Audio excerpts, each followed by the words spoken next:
Halo semuanya, kami dari kelompok 4 akan mempresentasikan materi tentang demokrasi Indonesia. Perkenalkan, nama saya Eros Chandra sebagai pemateri 1 dan Ariel sebagai pemateri 2.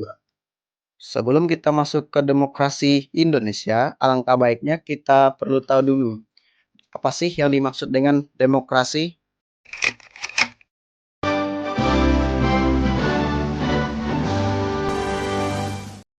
Demokrasi merupakan sistem pemerintahan yang menempati rakyat sebagai pemegang kekuasaan tertinggi. Dalam sistem ini, setiap warga negara memiliki hak yang sama dalam pengambilan keputusan politik, baik secara langsung maupun melalui perwakilan. Di Indonesia, demokrasi bukan hanya sistem pemerintahan, tetapi juga fondasi kehidupan berbangsa yang berlandaskan nilai-nilai Pancasila. Melalui demokrasi, keadilan sosial, kebebasan berpendapat, dan kesetaraan hukum diupayakan untuk tercapai. Namun, dalam perjalanannya, demokrasi di Indonesia mengalami berbagai dinamika dan tantangan yang terus berkembang dari masa ke masa. Dan sekarang, kita masuk ke dalam sejarah demokrasi di Indonesia. Demokrasi parlemen tahun 1945 sampai 1959 merupakan era awal setelah kemerdekaan Indonesia. Sistem pemerintahan yang digunakan adalah parlemen, di mana kekuasaan eksekutif bertanggung jawab kepada parlemen. Meskipun memberikan ruang kebebasan, periode ini ditandai dengan ketidakstabilan politik karena seringnya pergantian kabinet. Yang kedua, demokrasi terpimpin tahun 1959 sampai 1965. Di masa ini, Presiden Soekarno mengubah sistem pemerintahan menjadi demokrasi terpimpin. Sistem ini lebih otoriter, membatasi kebebasan politik, dan mengkonsolidasikan kekuasaan di tangan presiden.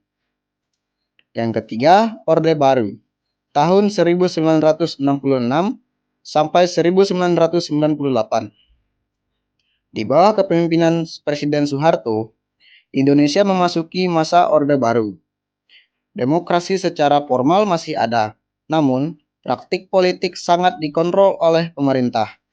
Stabilitas dan pembangunan ekonomi menjadi prioritas, namun mengorbankan kebebasan sipil. Yang keempat, reformasi. Tahun 1998 sampai sekarang. Reformasi 1998 menjadi titik balik bagi demokrasi Indonesia. Rezim otoriter digantikan dengan sistem yang lebih terbuka, transparan, dan partisipatif. Pemilu yang bebas dan adil mulai diterapkan, serta peran masyarakat sipil semakin meluas. Sekarang kita akan masuk di Pancasila sebagai pilar demokrasi. Yang pertama, Pancasila sebagai dasar negara. Pancasila adalah ideologi dasar yang menjadi landasan nilai dan moral bangsa Indonesia. 5 sila dalam Pancasila mencerminkan semangat kebersamaan, keadilan, dan kemanusiaan. Yang kedua, relevansi Pancasila dengan demokrasi. Pancasila mendukung prinsip-prinsip demokrasi dengan menekankan keadilan sosial, persatuan bangsa, dan kebebasan berpendapat. Oleh karena itu, penerapan demokrasi di Indonesia harus selaras dengan nilai-nilai Pancasila. Konsep kedaulatan rakyat. Yang pertama, kekuasaan di tangan rakyat. Dalam demokrasi, rakyat merupakan sumber kekuasaan tertinggi. Semua kebijakan dan keputusan negara harus mencerminkan kehendak rakyat. Yang kedua, pemilihan umum. Pemilu adalah mekanisme utama dalam menyalurkan kedaulatan rakyat. Melalui pemilu, rakyat memiliki wakil-wakil mereka untuk menjalankan pemerintahan.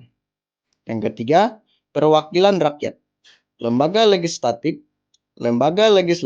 seperti DPR dan DPD berperan sebagai representasi rakyat dalam mengawasi dan membuat undang-undang. Prinsip-prinsip demokrasi Indonesia. Yang pertama, kebebasan berpendapat. Masyarakat bebas menyampaikan pendapat secara lisan maupun tulisan tanpa rasa takut dan khawatir. Yang kedua, persamaan di depan hukum. Semua warga negara memiliki kedudukan yang sama di mata hukum, baik untuk kalangan kaya, miskin, laki-laki, perempuan, pejabat-pejabat tinggi, maupun tidak, harus mendapatkan hukuman yang sama yang dijalankan oleh pemerintahan. Yang keempat, penghormatan terhadap HAM. Demokrasi menjunjung tinggi hak asasi manusia sebagai bagian tak terpisahkan dari kehidupan bernegara. Lembaga-lembaga demokrasi. Yang pertama, eksekutif. Untuk yang eksekutif, yaitu adalah presiden sebagai kepala negara dan kepala pemerintahan memimpin jalannya pemerintahan nasional. Yang kedua, legislatif. Legislatif terdiri dari Dewan Perwakilan Rakyat atau DPR dan Dewan Perwakilan Daerah atau DPD yang memiliki fungsi legislasi, anggaran, dan pengawasan. Yang ketiga, yudikatif, yaitu seperti Mahkamah Agung dan Mahkamah Konstitusi, berperan dalam menjaga keadilan dan menegakkan hukum. Yang keempat, check dan balance, mekanisme yang saling mengawasi antara lembaga negara untuk menjaga keseimbangan kekuasaan dan mencegah penyalahgunaan wewenang.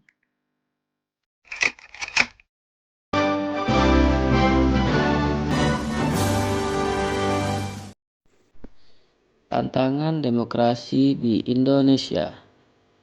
Yang pertama yaitu korupsi. Korupsi dapat merusak kepercayaan publik dan bisa melemahkan institusi demokrasi. Yang kedua yaitu polarisasi politik. Polarisasi politik ini meningkatkan ketegangan dan perpecahan di tengah masyarakat akibat perbedaan politik. Yang ketiga yaitu disinformasi. Disinformasi ini adalah penyebaran hoaks di media sosial, dapat mempengaruhi opini publik dan merusak proses demokrasi. Yang keempat yaitu ketimpangan sosial. Kesetaraan sulit dicapai jika kesenjangan sosial ekonomi semakin melebar. Peran masyarakat sipil dalam demokrasi. Yang pertama yaitu pengawas pemerintah. Organisasi masyarakat sipil berperan penting dalam mengkontrol kinerja pemerintah dan memastikan transparansi. Yang kedua, media massa. Sebagai pilar keempat demokrasi, media berfungsi memberikan informasi dan kritik terhadap kebijakan pemerintah. Dan yang ketiga yaitu partisipasi warga. Warga negara harus aktif dalam proses demokrasi seperti ikut pemilu, berdiskusi, dan terlibat dalam isu sosial politik. Masa depan demokrasi Indonesia. Yang pertama, penguatan lembaga. Lembaga demokrasi perlu ditingkatkan kapasitas dan independensinya agar berfungsi secara optimal. Yang kedua, partisipasi politik, yaitu mendorong seluruh elemen masyarakat, termasuk generasi muda, untuk terlibat dalam proses politik. Yang ketiga, yaitu pendidikan demokrasi. Pendidikan demokrasi ini penting untuk menanamkan nilai-nilai demokrasi sejak dini melalui pendidikan formal dan non-formal. Yang keempat, inovasi sistem. Teknologi dapat digunakan untuk meningkatkan transparansi, efisiensi, dan partisipasi publik dalam pemerintahan. Jadi kesimpulannya, demokrasi di Indonesia merupakan sistem yang terus tumbuh dan berkembang. Sejarah panjangnya menunjukkan bahwa demokrasi bukan suatu yang statis, melainkan membutuhkan komitmen kolektif dari semua elemen bangsa. Dengan memperkuat nilai-nilai Pancasila, mendorong partisipasi publik, serta menghadapi tantangan dengan bijak, Indonesia dapat membangun demokrasi yang sehat, adil, dan berkelanjutan. Mari kita jaga demokrasi sebagai warisan dan jalan menuju masa depan yang lebih baik.